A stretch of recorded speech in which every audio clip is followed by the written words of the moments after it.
The UFC is back in action this weekend, the first pay-per-view of the year, UFC 311 in Los Angeles at the Intuit Dome.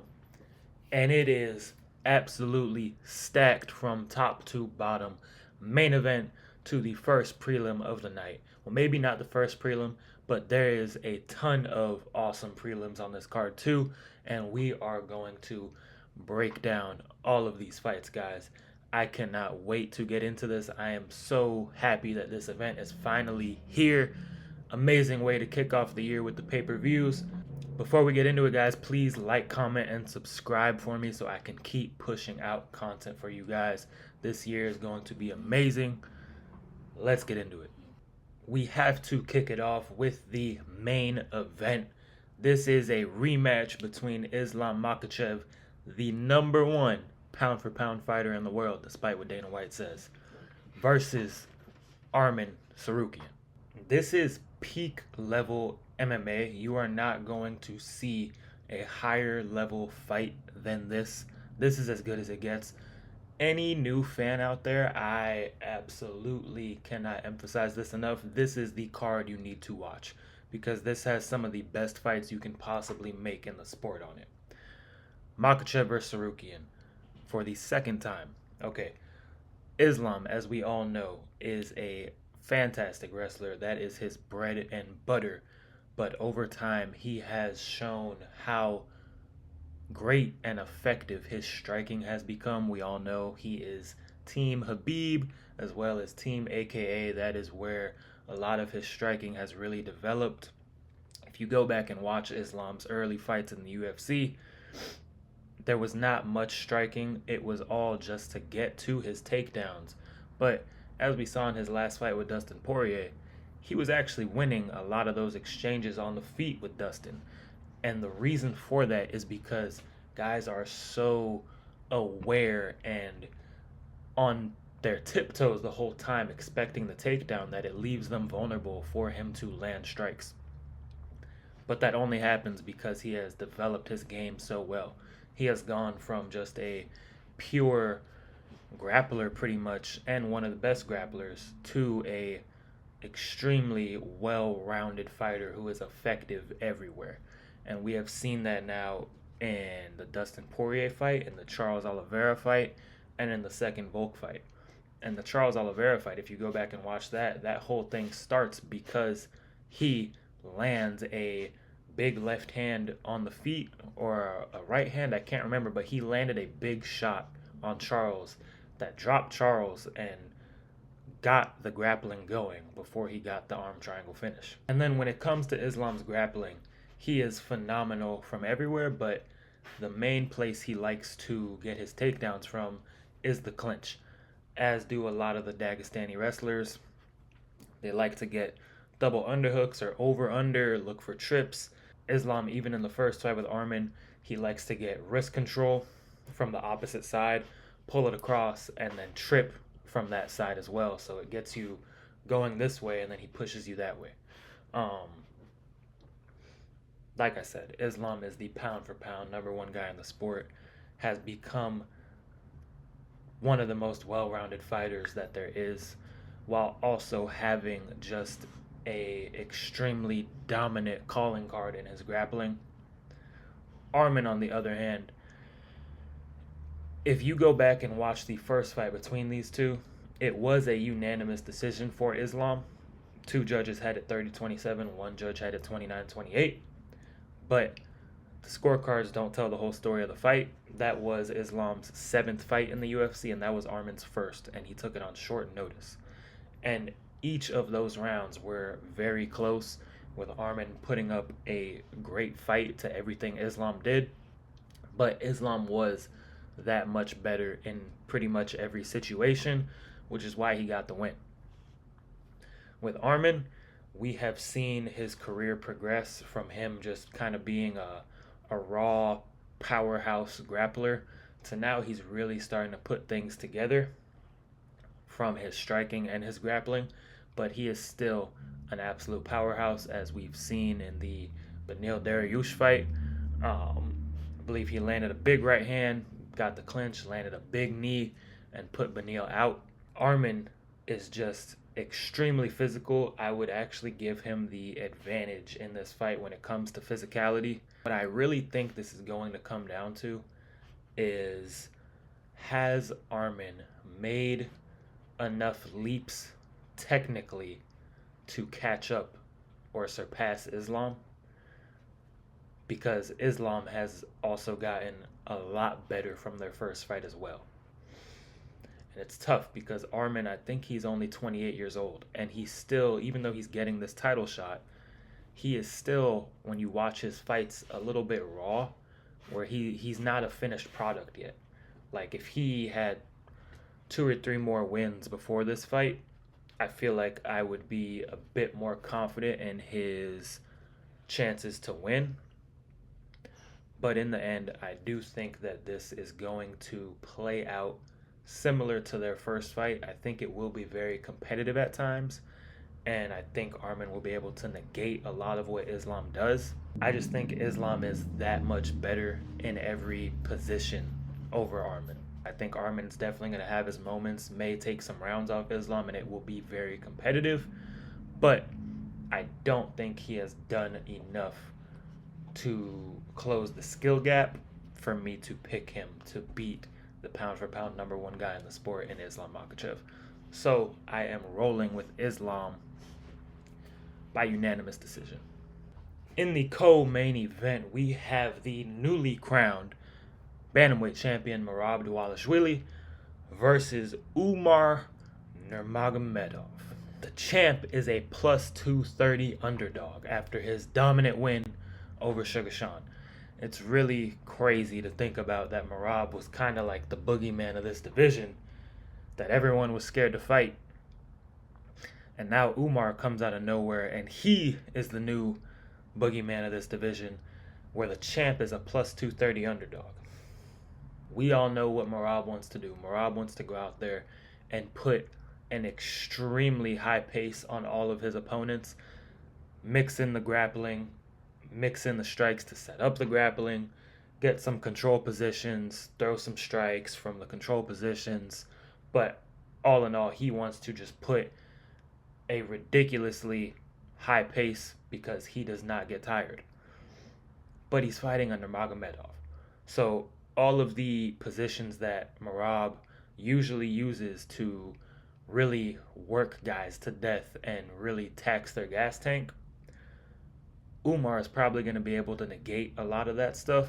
And as we saw in that Corey Sandhagen fight, where Umar was like ranked number 13 and Corey was like number 3 at the time, and Umar won a 50-45 decision, Umar is very good everywhere.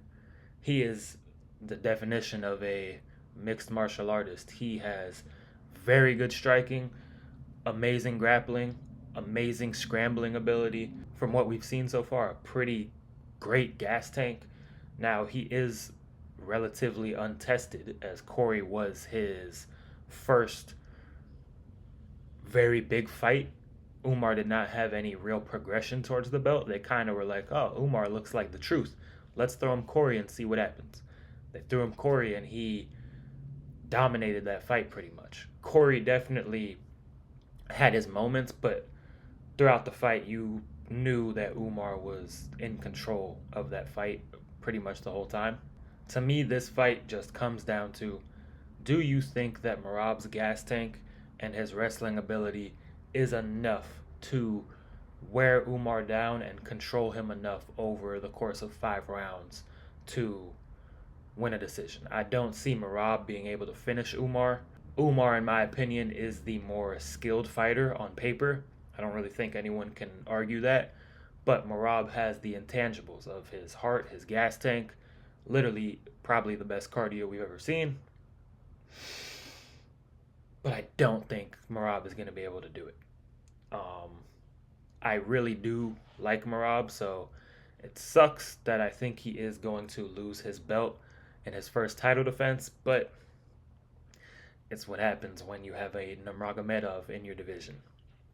I mean, these guys have just destroyed everyone in their path everywhere they have been. Both of these guys apparently are not in the best of condition going into this fight either, both dealing with some injuries. But I think the Nurmagomedov camp is very, very smart in the fights they take and when they take them. And this is not a like diss towards them, but if they didn't think Umar was in good enough condition to beat Marab, they wouldn't have taken the fight. They would have sat out and let someone else fight Marab and waited. But they 100% believe that Umar has enough in his current state to go in there and beat Marab. And they always have fantastic game plans. And I just think Umar is going to be too good everywhere for Marab to implement the things he does best. I do think this will be a very good, high paced fight, but I think throughout the course of the fight, we are going to have a good sense of who is winning, and I think that's going to be Umar. I think, like I said in the previous fight, Umar is just going to be a little bit better everywhere in the places where Marab likes to take these fights. He is not going to be able to implement his A game onto Umar how he does to everyone else, and I think Umar is going to win a unanimous decision. Going into the featured fight on this main card, we have the number 2 and number 3 light heavyweights in the world, Yuri Prochazka and Jamal Hill. This fight is damn near a pick'em. Both of these guys are coming off of losses to Alex Pereira. Yuri, 2 losses to Alex. Jamal, 1. So hear me out, guys. I know everyone loves Yuri. Yuri is awesome. He is one of the best action fighters of this generation, right up there with the Gaethjes, the Poiriers, the Chandlers, the Eddie Alvarez's. He is awesome to watch. Amazing offense. Amazing. Not a lick of defense. Not a lick of defense, guys. And I know going into this fight, I saw an interview where he said he mentioned his defense and said he's going to start trying to put his hands up, and he knows that that is a fault of his. I just don't see it happening. I think at the end of the day, he is like 35 fights deep into his career, and this is Yuri. This is the Yuri that we are always going to get. He is a live by the sword, die by the sword kind of fighter, and it's amazing to watch. But I've said this numerous times. I think Yuri would be so much better if he would just implement some defense. The comparison I've always made is, you remember when Justin Gaethje got in the UFC and it was like, oh shit, Justin Gaethje, he doesn't take steps back. He goes forward no matter what. No matter what you're throwing at him, he comes forward. He wins most of the time, but sometimes he loses. And then he suffered those 2 fights in a row where he lost by finish to Eddie Alvarez and Dustin Poirier. And him and his coach were like, you know what? Maybe it'd be smart if we got in and out of the pocket. Maybe it'd be smart if we cut some angles. Maybe we shouldn't just walk straight forward and eat everything that's coming at us. Maybe we would do better and possibly win a championship if we started to pick and choose our moments a little more than just non-stop face defense the whole time. Like, that is what I wish we could see from Yuri, where he decides to pick his moments a little bit more and not take so much damage. He absorbs 6 significant strikes per minute, which is like, it's definitely, I think it's like triple the average. I think the average is like 2. Like, if you absorb 3 strikes per minute, that's like, you're kind of up there. Yuri absorbs 6, and yes, he lands a lot more than most people too, but at light heavyweight, that doesn't matter. It takes, 1 shot from a larger guy to put you out. And Jamal Hill, both of these guys have fought Glover. Yuri had an absolute war with Glover, I think, at one fight of the year, and Jamal dominated Glover in Brazil. I know MMA math doesn't always work, but This one's pretty simple for me, and I know a lot of people are going to disagree with this because they think that Yuri is elite and Jamal isn't because they don't like Jamal. Jamal has very clean, crisp striking. Um, and I just think it's going to come down to he is the cleaner and smarter striker. And I think this fight will probably be a war, but Jamal is going to be able to land the cleaner, sharper strikes. And whether it's in the first, second, or third round, I think he's going to finish Yuri because he knows how to pick his spots better. And it may be a war, but I think Jamal is going to do enough to pick his moments and get in and out of range, whereas Yuri is going to go headfirst into things from Jamal. And I think Jamal is going to knock Yuri out at some point. Now, betting wise, putting money on Yuri because he is the underdog, I mean, it's not a bad idea, but this is pretty much a pick 'em fight. And I'm rolling with Jamal Hill. In the next fight, we have Beneil Dariush coming off of a little over a year layoff after the finish to Charles Oliveira and the finish to Arman Tsarukyan. Before that, he was on like a 7-fight win streak. And he is facing Manny Moicano, Paddy Pimblett, easy money. Dan Hooker, turtle in a tree. That's my Moicano impression. I love Moicano. I don't think, how can you not love Moicano? He's hilarious. But the number 9 and number 10 lightweights in the world, I do think that this is a very good, I don't want to say test because Moicano is a vet, but this is a very good way to crack into that elite area for Moicano because Beneil was elite at a certain point. Now I don't think he is anymore, but he is still an amazing fighter and has the experience going up against higher level competition than Moicano has ever faced. Moicano's best win is probably his last one against Benoit Saint Denis and the Jalen Turner win. But Beneil, obviously, super well-rounded guy. What he did to Mateus Gamrot was amazing, negating all of his wrestling, dropping him with that insane right hand. Beneil's awesome. Beneil is great. One of the best grapplers to enter MMA ever. If you don't know, Beneil was an extremely high-level jiu-jitsu player before being an elite UFC fighter. Moicano also has amazing jiu-jitsu and a great top game, as we saw in the last fight against Benoit Saint Denis. And Moicano's kind of rolling right now. Everything's clicking for him. He has all the momentum going into this fight. So I think that combined with Beneil off of 2 knockout losses in a row, a little bit, and being a little bit older, I am going to pick Renato Moicano in this fight. I don't know if it's going to be by finish or decision, but I'm just picking him straight up to beat Beneil Dariush. I think if this fight was 2 years ago, obviously you pick Beneil, but Moicano has all the momentum right now outside and inside the cage. Beneil coming off of 2 knockout losses in a row. I think you got to go with Moicano. But again, the odds, it's not a bad pick for Beneil, but I'm rolling with Money Moicano all the way. Okay, to kick off the main card at middleweight. Again, these odds are super tight. You have UFC vet, action star, we all love him, big mouth, Kevin Holland, going in there against Reinier de Ridder.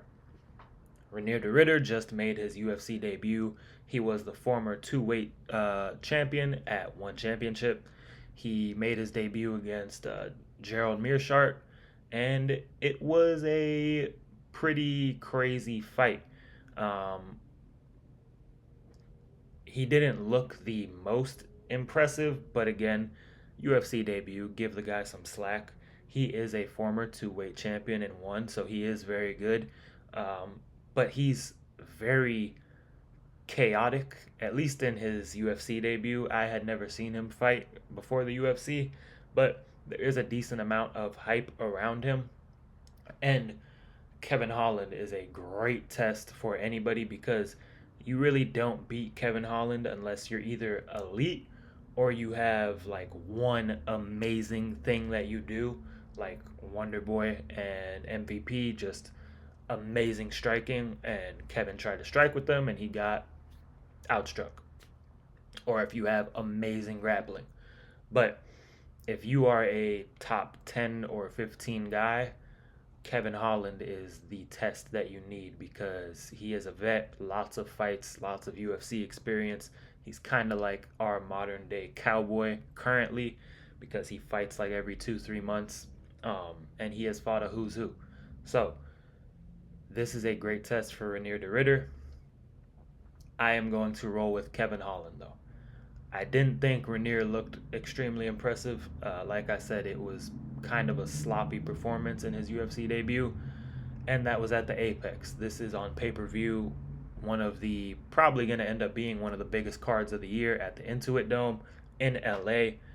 Stacked main card. Kevin Holland's got all the experience, well rounded. I just don't think Rainier is amazing. I like that he's in the UFC because it makes things more fun to have a new guy added to the division, but I just don't see anything too special about him. And I think Kevin Holland gets it done. I'll go Kevin Holland by TKO. I think he'll get the finish probably in like the second or third round. I could be totally wrong about this, and Rainier is the truth and just shits on my prediction, but we'll see. The main event of the prelims, you have Peyton Talbot versus Hani Barcelos. Peyton Talbot is a minus 1,050. Jesus Christ. But honestly, I mean, rightfully so, I guess. I mean, and MMA being a minus 1,000 is insane because anything can happen. But in Peyton's UFC fights, he has looked awesome. His striking is pinpoint accurate. And so far, he has proven to do enough grappling wise to keep guys off him.